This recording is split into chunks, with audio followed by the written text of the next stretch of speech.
करें।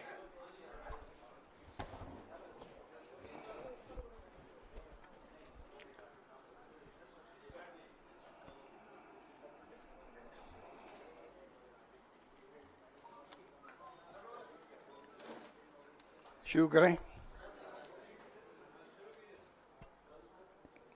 लंबे अरसे बाद में आप सबके दर्शन हो रहे हैं, अच्छा लग रहा है आपसे बात करके। जैसा आप जानते हैं कि प्रधानमंत्री जी ने कल राष्ट्र को संबोधन किया, बहुत निराश किया। बातें बहुत अच्छी कही उन्होंने, कुछ वादे भी किए हैं फ्यूचर के लिए कि फ्यूचर में क्या पॉलिसी रहेगी देश की, आतंकवाद को लेके भी, एटॉमिक एनर्जी को या एटॉमिक बम को लेके भी, सब बातें उन्होंने कही, अच्छी बात है। पर जो पूरा देश इंतज़ार कर रहा था कि जो अचानक सीज फायर हुआ, उसको देश पूरा समझ नहीं पा रहा है, कोई नहीं समझ पा रहे हैं। ऐसा कभी होता नहीं है कि वो भी गुप्त तरीके से सीक्रेट रख के कैसे हो सकता है। पब्लिक डोमेन में बात आती है कि हम चर्चा कर रहे हैं युद्ध कैसे रुके। हम भी नहीं चाहते युद्ध करना, क्योंकि सबसे अच्छा काम सेना ने ये किया, जिनको हम सब सलाम करते हैं। उन्होंने जो है पहले दिन ही जो अटैक किया, उसमें ना सिविलियन कोई जगह पर और ना कोई पाकिस्तान के सैनिक अड्डों पे भी नहीं किया, जबकि दुश्मन देश है वो अटैक कर सकते थे। सिर्फ और सिर्फ 9 जगह चुन करके उन्होंने अटैक किया जो आतंकवाद के अड्डे थे। तो पूरी दुनिया में इसकी तारीफ हुई और जो कुछ सेना कर रही थी सब अप्रिशिएट कर रहे थे। पहलगाम में जो घटना हुई, तो जो लोग 26 परिवारों के अलावा भी देश के हर परिवार के अंदर दुख का आभास हो रहा था और वो सोच नहीं पा रहे कि इसका क्या शब्द क्या काम लें संवेदना के लिए भी। ऐसे माहौल में देश चल रहा था, अटैक किया गया, बताया गया 100 लोग आतंकवादी मारे गए, सब कुछ ठीक चल रहा था, सब कुछ ठीक चल रहा था। और हमारा तो इतिहास रहा है, आज़ादी के बाद से ही हिंदुस्तान की फौजों ने कमाल ही किया है। गोवा से बात शुरू करें अपन, गोवा में तो 61 में शायद उसको हमने छुड़ा लिया पुर्तगालियों से। उस वक्त भी युद्ध हुआ था। बचपन मुझे याद है, जब मैं खुद स्कूल में पढ़ता था तब की बात है। 74 में सिक्किम को छुड़ा लिया। अमेरिका का दबाव हिंदुस्तान पे हर वक्त रहा है, चाहे गोवा हो चाहे वो सिक्किम हो। उसके बाद बांग्लादेश का तो 71 का आपको मालूम ही है। बांग्लादेश की घटना को भी हमने उसको और जो पॉलिसी एनडीए गवर्नमेंट की दबा के रखने की इतिहास को,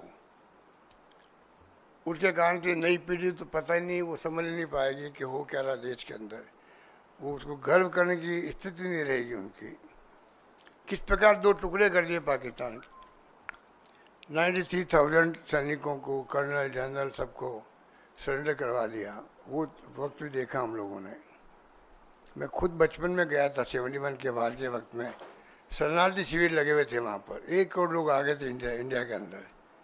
तो हम एनजीओ के माध्यम से गए वहाँ सेवा करने के लिए। तो मुझे याद है कि वो दृश्य क्या था वहाँ पर और किस प्रकार वो बाद में इतनी बड़ी जीत के बाद में, उस पर भी अमेरिका का 7वां बेड़ा आ गया था, निक्सन साहब ने भेज दिया, दबाव दिया इंदिरा गांधी पर, झुकी नहीं इंदिरा गांधी, परवाह नहीं करी 7वें बेड़े की। ये भी वक्त था हमारा जब ये सब कुछ हुआ। शिमला समझौता भी हो गया। हम 2 राष्ट्र के बीच में बात करेंगे, तीसरा राष्ट्र पिक्चर में नहीं आएगा। अभी जो ट्रम्प साहब पिक्चर में आ रहे हैं, वो पता नहीं इनकी कंसर्न से आ रहे हैं सरकार की या वो अपने हिसाब से आ रहे हैं। वो भी देश के सामने स्पष्ट करना चाहिए प्राइम मिनिस्टर को, एमईए को, कि भाई वो ट्रम्प साहब जो सब कुछ कह रहे हैं आज के टाइम में, उसके पीछे क्या राज है, क्या दबाव है, हम क्यों सुन रहे हैं, स्पष्टीकरण क्यों नहीं दे रहे हम लोग। इसलिए मैं आपको कह रहा था कि सेना के बलबूते पर जो आज तक इतिहास में ये घटनाएं बड़ी बड़ी हुई। अरुणाचल प्रदेश था, चाइना का परवाह नहीं करी, उसको भी हमने स्टेट का दर्जा दे दिया। 65 का वार था, हमने देखा हमारे खुद के शहर में 500 बम गिर गए थे।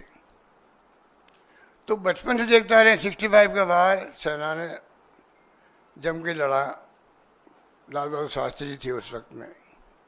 फिर आपको मालूम है कि किस प्रकार उस पर कुछ लोगों ने विरोध किया उनका, इन्हीं लोगों ने जो आज सत्ता में बैठे हुए हैं।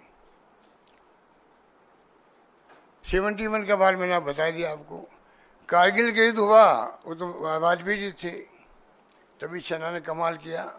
वो बोफोर्स तोप, राजीव गांधी जिंदाबाद के नारे लगाए थे हमारे सैनिक लोग जब तोप चलती थी। तो और उसी राजीव गांधी को बदनाम करके उन्होंने, आप सबको मालूम है मीडिया वालों को, कि इनके षड्यंत्र किस प्रकार कामयाब होते हैं। जैसा भी हो गया इनका बाबा रामदेव और अन्ना हजारे जी के नाम से सरकार बदल जाती है, पब्लिक पर्सन बन जाता, तो ये सब कुछ हमने देखा है। जो मैं बात करना चाहता, जब सब कुछ हो रहा है तो ट्रम्प साहब ने कौन सी ठेकेदारी ले रखी है। वो ठेकेदार बन गए खुद ही, या तो खुद बन गए या हमें हमारी चुप्पी जो है हमारे देश के सरकार की, उस चुप्पी ने उनके हौसले बढ़ा दिए हैं कि सीज फायर वो कर रहे हैं कि रात भर मैंने मेहनत करी हमारे लोगों ने। अब मेहनत करने में कौन कौन भागीदार थे ये बात स्पष्ट होनी चाहिए देश के सामने, कोई स्पष्ट नहीं हुई। अब वो कहते हैं कश्मीर का हल भी मैं कर सकता हूँ, हजारों साल से जो झगड़ा चल रहा है। जबकि 71 वार के बाद में मिस्टर भुट्टो आए थे, इंदिरा जी गई थी शिमला के अंदर, एग्रीमेंट हुआ लिखित के अंदर कि कोई तीसरा मुल्क, इवन यूएन भी पंचायती नहीं करता है। 2 मुल्कों के बीच में बात होगी हमेशा कश्मीर के बारे में लेकर के। ट्रम्प साहब तो उसकी तरफ भी बात करने लग गए। बहुत खतरनाक बात है वो, बहुत खतरनाक बात है। मैं रिपीट करना चाहता हूँ, बहुत खतरनाक बात है कि मिस्टर ट्रम्प कह रहे हैं कि कश्मीर का मुद्दा मैं हल करवा दूंगा, पता नहीं वो किसके पक्ष में फैसला कर देंगे। तो ये जो बार बार मैं देख रहा हूँ, और ट्रम्प साहब ने तो हिंदुस्तान पाकिस्तान को बराबर ला के रख दिया। जो उनके ट्रम्प ट्वीट आते हैं, कहाँ तो हिंदुस्तान कहाँ पाकिस्तान, उसको आपने इस प्रकार कर दिया कि लोग। और फिर अभी पीएम की स्पीच होने वाली है, ऐसा तो नहीं है कि अमेरिका को मालूम नहीं था, तमाम मुल्कों को मालूम होता कि क्या होने वाला किस मुल्क में, वो तो अमेरिका है। इधर prime minister Modi ji address करने वाले थे, उसके पहले ट्वीट कर दिया उन्होंने कि दोनों मुल्कों को हमने कहा कि अगर व्यापार करना है तो आपको युद्ध बंद करना पड़ेगा। ये तमाम बातें जो हो रही है, इसका जवाब प्रधानमंत्री जी ने नहीं दिया। ये मेरी शिकायत उनसे, जवाब तो उनका देना चाहिए था। बाकी बड़ी बड़ी बातें आपने करी, अच्छी बात है, समय बताएगा कि जो बातें आप कर रहे हो वो कितनी हम कामयाब हो पाते हैं आने वाले वक्त में। भगवान करे कोई आतंकी घटना हो ही नहीं, अब कभी भी नहीं हो। हमारा तो ये ध्येय होना चाहिए था कि हमेशा के लिए पाकिस्तान की ऐसी स्थिति कर दें हम लोग, कम से कम वो जो है आतंकवादी घटना करने के काबिल नहीं रहे हो। और एकदम अचानक सीज फायर हो गया, पूरा देश सख्ते में आ गया है कि भाई ये हो क्या गया, समझ के परे है। इस प्रकार से जो, और इधर तो हो रहा सीज फायर है और 2 घंटे बाद में वापस अटैक हो रहे हमारे ऊपर। तो दुनिया क्या सोच रही होगी कि पाकिस्तान घबरा गया या कौन घबरा गया जिससे कि सीज फायर भी हो रहा है। सरकार कह रही है कि जो डायरेक्टर जनरल थे मिलिट्री ऑपरेशन के, उनका फ़ोन आया हमारे पास में पाकिस्तान के, हम युद्ध बंद करना चाहते हैं। इन तमाम बातों की सच्चाई जब तक सरकार नहीं बोलेगी, सूत्र के आधार पर आप लिखते रहेंगे मीडिया वाले, सूत्र के आधार पर लिखना और वक्तव्य देना सरकार का रात दिन का फर्क होता है, आप भी समझ सकते हैं। अभी तक स्पष्टीकरण कहीं से नहीं आ रहा है। तो ये मैं कह रहा था कि अभी भी आज 13 तारीख को मैं देखा, कल का भी कहा इंडिगो की फ़्लाइट, एयर इंडिया की फ़्लाइट सब कैंसिल कर दी गई। अमृतसर में, चंडीगढ़ में, राजस्थान के हिस्से में, लेह में, लद्दाख में, या आपका श्रीनगर में भी। तो ये अभी तक क्या हो रहा है पता नहीं। हालांकि मिलिट्री वाले कह रहे हैं कि ऐसी कोई बात नहीं है।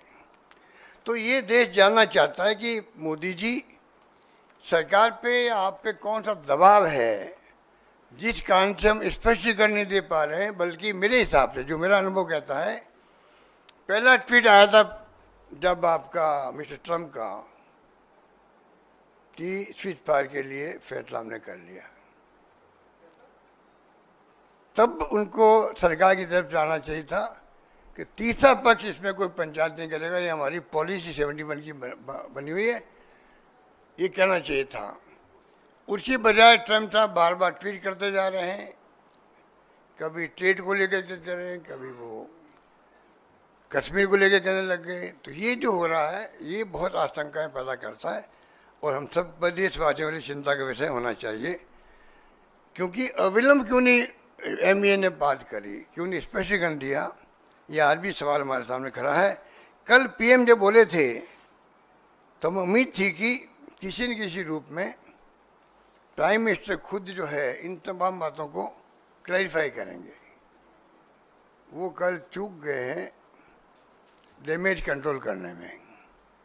डैमेज बहुत भारी हुआ है सरकार को भी, क्योंकि जिस प्रकार से कहा तो इंदिरा गांधी ने 2 टुकड़े ही कर दिए पाकिस्तान के, सरेंडर करवा दिए सेनाओं को। और यहाँ तो 3 दिन का मामला था, सेना अच्छा काम कर रही थी, घुस रहे थे उनके अंदर, और अचानक ही स्विच फायर खबर आ गई। कहाँ कमजोरी ये बताए, सरकार बताए कहाँ कमजोरी है। क्योंकि देखिए 11 साल के बाद में, 11 साल के बाद में मैंने अनुभव किया है कि देश में पक्ष विपक्ष एक नजर आया, नंबर 1। नंबर 2, माहौल ऐसा बन गया, पूरा मुल्क एक है। पूरी दुनिया के मुल्कों में एक मैसेज गया, हिंदुस्तान वो मुल्क है जहाँ पर पूरा मुल्क ऐसे वक्त में एक खड़ा हो जाता है, पक्ष विपक्ष और आम जनता भी। ये माहौल तो मोदी जी के आने के बाद तो समाप्ति हो गया था।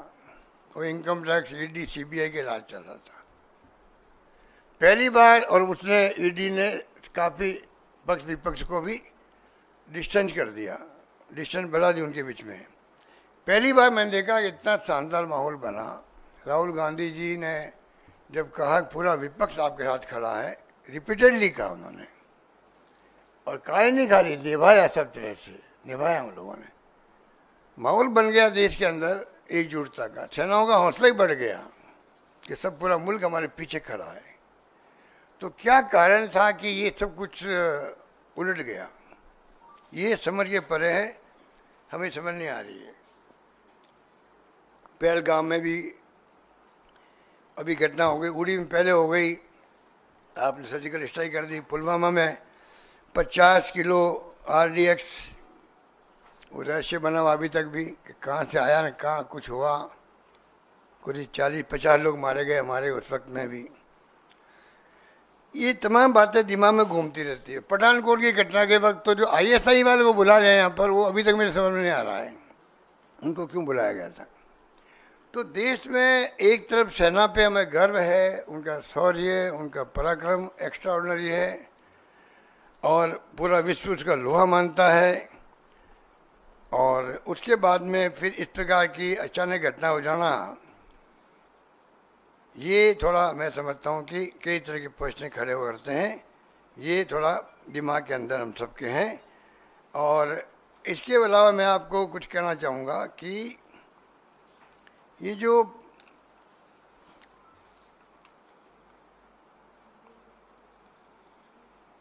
प्राइम मिनिस्टर ने कल जो एड्रेस किया, उस पर वादे किए हैं। वो वादे आपने सुन लिए होंगे, इसलिए मैं पढ़ना नहीं चाहता। कि बहुत ज़्यादा उसके अंदर बातें कही गई है, क्योंकि ऑपरेशन सिंदूर जो नाम रखा गया और उसी के अकॉर्डिंग टू एक्ट किया सेनाओं ने। पर अभी इसके बाद में जो मैं देख रहा हूँ कि प्राइम मिनिस्टर ने कहा न्यूक्लियर ब्लैकमेलिंग नहीं चलेगी, अच्छी बात है। पीओके पे और आतंकवाद पे बात होगी, बहुत अच्छी बात है। जो बातें उन्होंने कल कही है कि हम उसके अलावा आतंकवादियों को, उनके पनाहगारों को कोई अंतर नहीं करेंगे, नज़र रहेगी हमारी, कार्रवाई जारी रहेगी। ये जो आपका वो कह रहे कि जो ऑपरेशन सिंदूर है ये अस्थायी रूप से स्थगित हुआ है। मैंने तो कभी सुना नहीं आज तक कि अस्थायी रूप से भी सीज फायर होते होंगे। सीज फायर का मतलब सीज फायर होता है, सोच समझ के होता है। इसका मतलब ये सीज फायर भी बिना सोच समझ के हुआ है। पता नहीं सीज फायर का क्या होगा, कब वापस भड़क जाए पाकिस्तान, कोई पता ही नहीं इसका मतलब। जब आप कह रहे हो कि तो अस्थायी है, तो अस्थायी है आपका सीज फायर, आतंक के विरुद्ध कार्रवाई जारी रहेगी। तो फिर आप बताइए ये ऑपरेशन जो स्थगित कैसे हुआ आपका? इसका मतलब तो या तो दबाव में जो अमेरिका में बैठ करके टेलीफोन पे बात की होगी प्राइम मिनिस्टर से पाकिस्तान और हिंदुस्तान के, या एमईए के विदेश मंत्री से की होगी, पता नहीं। इतना बातें क्लियर होनी चाहिए सामने। तो ये इस तरीका जो मैं समझता हूँ कि जो अपनाया गया है। और फिर मैं कहना चाहूँगा कि जब पूरी विपक्ष आपके साथ हैं, पूरा विपक्ष साथ में आज भी, आगे भी रहेगा, तो क्यों नहीं आप खुद भाग लें मीटिंग के अंदर। ऑल पार्टी मीटिंग की बात तो की जा रही है, उनको भाग लेना चाहिए।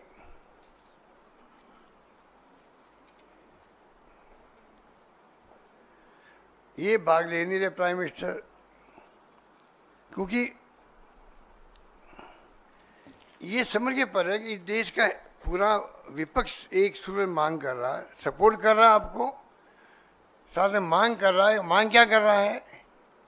पब्लिक डोमेन में सब बातें आ जानी चाहिए। अगर पार्लियामेंट सेशन चलेगा, उसमें बहस होगी, तो आपकी सोच क्या है, पाकिस्तान में एक्चुअल में क्या हुआ, आपने क्या किया, आपकी नीति क्या है, जो आप कल बोले हो, ये अगर रिकॉर्ड में आती है, पूरा देश सुनता है। ऑल पार्टी मीटिंग में कई सुझाव आते रहते हैं। 2 मीटिंग आप की है, आप खुद नहीं गए, अब तीसरी मीटिंग में आप खुद चले जाइएगा मान लीजिए, और मैसेज अच्छा जाएगा देश के लिए। सेशन बुला लीजिए पार्लियामेंट का, कुछ दिक्कत नहीं होनी चाहिए। क्योंकि राहुल गांधी जी खुद आगे बढ़ करके हमें चेता रहे हैं, वार्न कर रहे हैं देश को। कोविड के वक्त में देख रहा था, जब उन्होंने कहा कोविड की स्थिति बनेगी, आखिर वो स्थिति बनी उस वक्त में। उन्होंने कहा चाइना पाकिस्तान के साथ में, जो आपकी चाइना के साथ दोस्ती की बात आप कर रहे हो, या जाके मुल्कों के अंदर गले मिल रहे हो कई मुल्कों के राष्ट्र अध्यक्षों से, ये तमाम बातें जो है, ये आने वाले वक्त में आपको एहसास होगा कि कितने बड़े धोखे हमारे साथ हो रहे हैं। अब बताइए, इतनी बड़ी घटना हो गई और कितने राष्ट्र हमारे साथ खड़े रहे, ये बताना चाहिए पार्लियामेंट के अंदर और ऑल पार्टी मीटिंग के अंदर। पाकिस्तान के साथ तो अजरबैजान था, और साथ में वो टर्की लग गया। टर्किया का नाम हर टर्किया हो गया ना, मतलब हम तो बचपन में टर्की सुनते आ रहे हैं। तो 2 मुल्क खुल के सामने आए। अमेरिका एक दिन कई बात कह रहा था, दूसरे दिन तो सीजफायर करवा लिया। बाकी मुल्क भी जो है ना, हमारे पड़ोसी और ना दुनिया के मुल्क, जिस प्रकार अन्याय हमारे साथ में हुआ था पहलगाम के अंदर, जिसके कारण ये घटनाएं हुई, खुल के आना चाहिए। मेरी दृष्टि में कोई मुल्क हमारे सामने आके खड़ा नहीं हुआ, उसका जवाब देना चाहिए प्राइम मिनिस्टर को। तो ये सरकार तो देखो, मॉरल अथॉरिटी और मॉरल करेज खो चुकी है। ये सरकार जिस प्रकार से इन्होंने सीजफायर किया है, ये मौका था पाकिस्तान के आतंकवाद को हमेशा के लिए नेस्तनाबूद करने का। ये 6 महीने बाद में आने लग जाएंगे वापस आतंकवादी।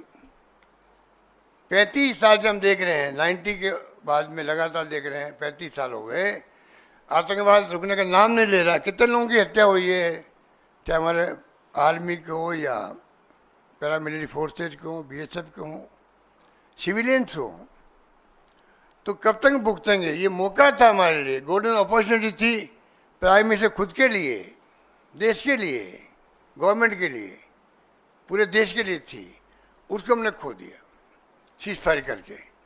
अगर सीज फायर करना ही था तो बाकायदा PM लेवल पे बातचीत होती या MEA के मंत्री हैं लेवल बात होती, कॉन्क्रीट बात होती कि कोई भी भविष्य में पाकिस्तान की सरकार, उनकी सेनाएं कोई भी अलाउ नहीं करेगी पाकिस्तान में टेररिस्ट के अड्डों को, अलाउ ही नहीं करेगी। वो तो उनके हाथ में है।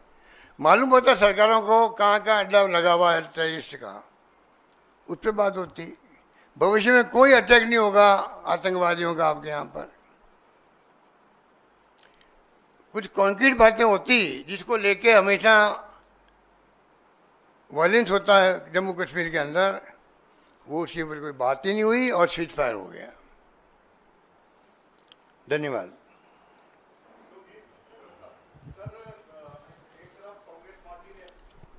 कांग्रेस पार्टी ने कहा कि हमने अपने सारे राजनीतिक कार्यक्रम इस दौरान स्थगित कर दिए। अब भारतीय जनता पार्टी की ओर से, जैसे कांग्रेस ने जय हिंद यात्रा निकाली थी सेना के सम्मान में, कल प्रधानमंत्री के जो राष्ट्र के नाम संबोधन हुआ, उसके बाद भारतीय जनता पार्टी पूरे देश में इसको सियासी तौर पर भुनाने के लिए सोशल मीडिया पर और जनता के बीच कैसे इसको ले जाना है, कैसे भारत की सरकार ने, प्रधानमंत्री मोदी ने पाकिस्तान को धूल चटाई, इसको लेकर एक बड़ा कैंपेन करने जा रही है। तो इसको कैसे देखते हैं आप लोग?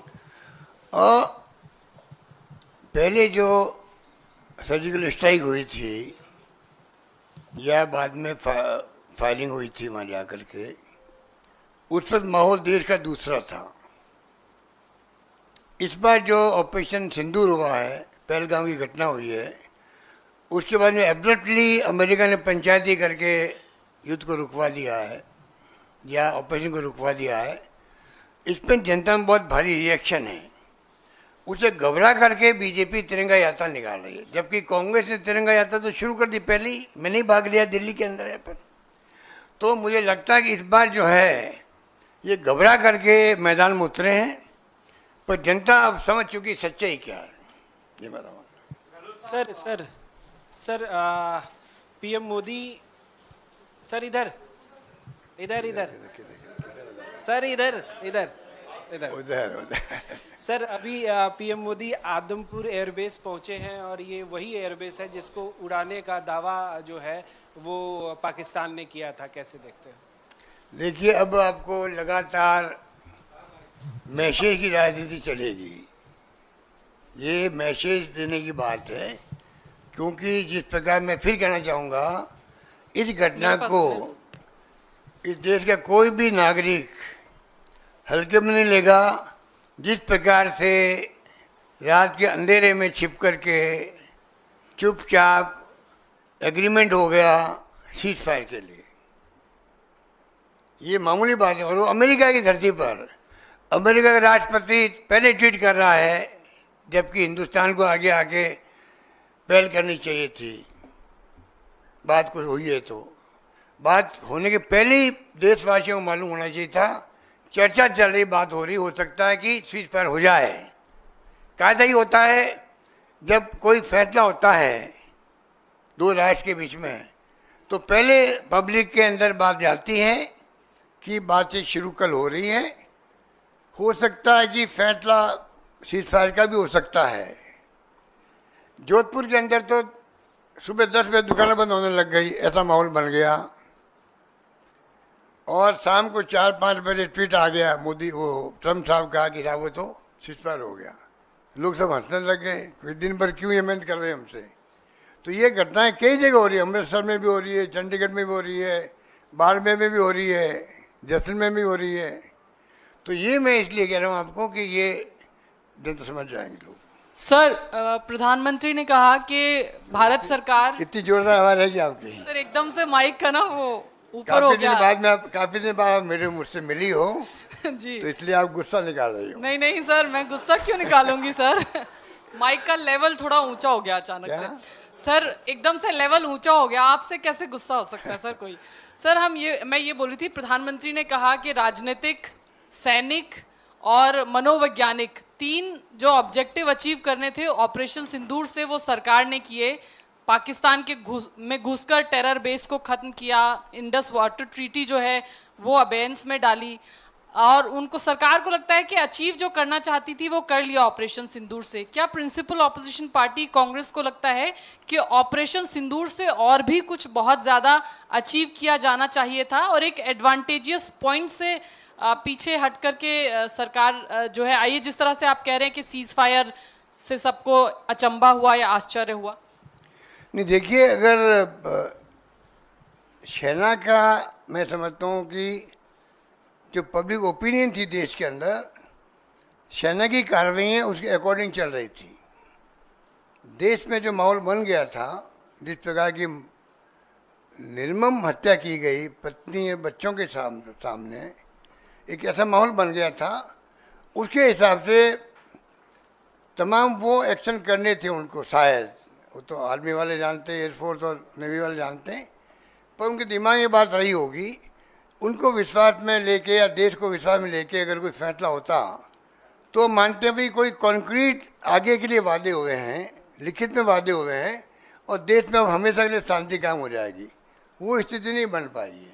और मेरा मानना है टेरर और टॉक, टेरर और ट्रेड, खून और पानी, ये तो इसमें तो मास्टरी है मोदी जी की। देखिए बोलने के अंदर कि वो ऐसे शब्द गढ़ते हैं जो मतलब मैसेज देने का प्रयास करते हैं। वो अपनी जगह हो सकते हैं, पर वास्तव में जो 5 से पहले फैसले किए, पानी का किया है, एम्बेसीज का किया है, जो भी किए हैं, अब ये जो आपका सीज फायर का जो एग्रीमेंट होगा या बातचीत होगी, जो शायद कल भी हुई है, अब भी होगी, अब देखना हमें ये है कि आगे आने वाले वक्त में क्या क्या फैसले वापस लेते हैं या नहीं लेते हैं, और क्या स्थिति बनती। क्योंकि उन्होंने कई वादे किए हैं कि कोई अटैक होगा, आतंकवाद, तो हम उसको उसी रूप में लेंगे, अटैक के रूप में लेंगे।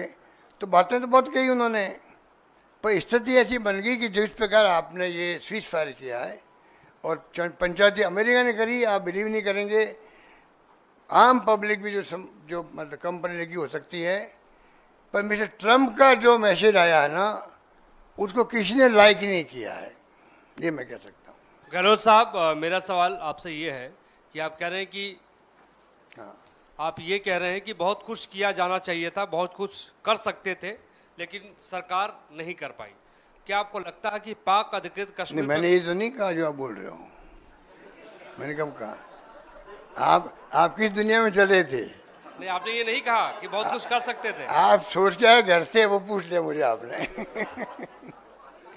तो मोदी जी बहुत कुछ कर सकते थे, आपको लगता है? मैंने कहा सेना ने वही किया जो जनता का मानस था, उस ढंग से काम। मेरा सवाल सुन लीजिए, मेरा सवाल ये है कि क्या मौका था कि पाक अधिकृत पर कब्जा कर लिया जाता? एक मौके को चूक गए प्रधानमंत्री मोदी जी। अगर आपकी सरकार आएगी, मान लीजिए कभी भविष्य में आती है, तो क्या आप लोग पीओके पे कब्जा करेंगे? देखिए, ये मामला कोई आजकल चल नहीं रहा है। ये ऐसे मामले होते हैं जो एआईसीसी के प्लेटफॉर्म पे बैठ के तय नहीं होते हैं, और मैं कौन होता हूँ यहाँ बैठ कर फैसला करने वाला। ये मामले जो है सरकार के होते हैं, क्या स्थिति कब बनती है कोई नहीं कह सकता है, इसलिए इस पर मैं कोई कमेंट नहीं कर सकता कि ये क्या कर देते। अब मोदी जी की दिमाग, खुद के दिमाग में, उनके रक्षा मंत्री के दिमाग में, उनके विदेश मंत्री के दिमाग में, उनके गृह मंत्री के दिमाग में, और सेना के बातचीत हुई होगी, कई बार हुई होगी बातचीत। अब वो तमाम बातें आपको हमको नहीं मालूम है, तो हम कैसे कह सकते हैं कि उनके दिमाग में क्या होगा पीओके के बारे में। सर, आपने, मेरा सवाल ये है कि 1971 से तुलना की जा रही है इस युद्ध को, तो कहा जा रहा है कि 1971 में आपने 2 टुकड़े कर दिए, लेकिन आज की तारीख में शायद ये युद्ध इसलिए नहीं हो सकता है कि न्यूक्लियर कंट्री हैं दोनों। इस बात का तर्क दिया जा रहा है बीजेपी की तरफ से। हालांकि प्रधानमंत्री ने कहा कि इसकी धमकी नहीं चलेगी न्यूक्लियर दोनों कंट्री होने का। आपको लगता है कि न्यूक्लियर कंट्री दोनों है, इस वजह से वार लंबा नहीं चल सकता है, नहीं खींचा जा सकता है आज की तारीख में? दोनों कंट्री के बीच में न्यूक्लियर कंट्री, दोनों न्यूक्लियर वार कर सकते हैं। न्यूक्लियर वार, देखिए न्यूक्लियर वार की तो पीएम ने कहा ही है कि इनके ब्लैकमेलिंग में हम नहीं आएंगे। तो ये कोई कंट्री कोई कहे वो कोई, उसको तो किस रूप में हम कह सकते हैं। हिरोशिमा नागासाकी पे जो हमला हो गया तो उस वक्त में क्या स्थिति रही होगी, पर ये ऐसे मामले जिसमें कोई कमेंट नहीं किया जा सकते हैं। जो पाकिस्तान ने कहा वो आपने सुन लिया, हमने सबने सुन लिया। पीएम ने जो कहा है कि ब्लैकमेल में नहीं आएंगे वो हमने सुन लिया। इस तरह मैं इसमें कुछ नहीं कह सकता। सर आपने अभी इधर आपने अभी कहा कि सडन सीज फायर हो गया और सेना अपना काम कर रही थी अच्छी तरह, और आपने स्पेल आउट नहीं किया कि क्या ऐसा चीज़ था जो रह गया करने से। So can you spell out कि क्या चीज़ ऐसी रह गई जो सेना को कर सकती थी जो नहीं कर पाई? क्योंकि सेना ने तो कहा है कि ऑपरेशन हमारा सक्सेसफुल रहा और ऑब्जेक्टिव अचीव हो गया, तो आप कह रहे हैं कि कुछ रह गया था, पूरा सबक सिखा देते, तो क्या ऐसी चीज़ थी जो रह गई? आप भी इनकी तरह क्वेश्चन कर रहे हो कि मैंने पीओ को नहीं कहा। मैं कब कह रहा हूँ भाई? मैंने पीओ के नहीं कहा, मैंने कहा क्या ऐसी चीज़ रह गई? नहीं, मैं ये कह रहा हूँ कि सेना ने जो कुछ भी किया आप सबका मूड दे के किया है, ठीक है। आगे पाकिस्तान किस प्रकार बिहेव कर रहा है, मेरे हिसाब से तो पाकिस्तान जिस रूप में बिहेव करता भी फिटिंग जवाब हमारी सेनाएं देती, इसमें कोई दो राय नहीं है। बता भी दिया, हमने अटैक किया उनके अड्डों पर जहाँ टेररिस्ट थे। उन्होंने जब अटैक करना वापस शुरू किया तो माकूल जवाब दिया गया, इसमें कोई दो राय नहीं। आप खुद देख रहे हो कि माकूल जवाब दिया। अब मीडिया में क्या क्या खबरें आती दोनों तरफ से, उसको मैं एक तरफ कर देता हूँ, उसमें मैं जाना भी नहीं चाहता। तो ये स्थिति है। बाकी तो क्या स्थिति बनती, फुल वार होता कि नहीं होता, ये तो हम क्वेश्चन है। हेलो सर एक सर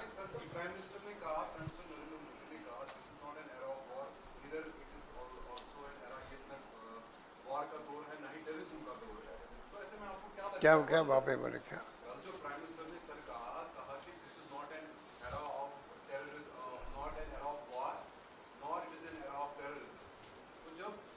एरर, अब ठीक है।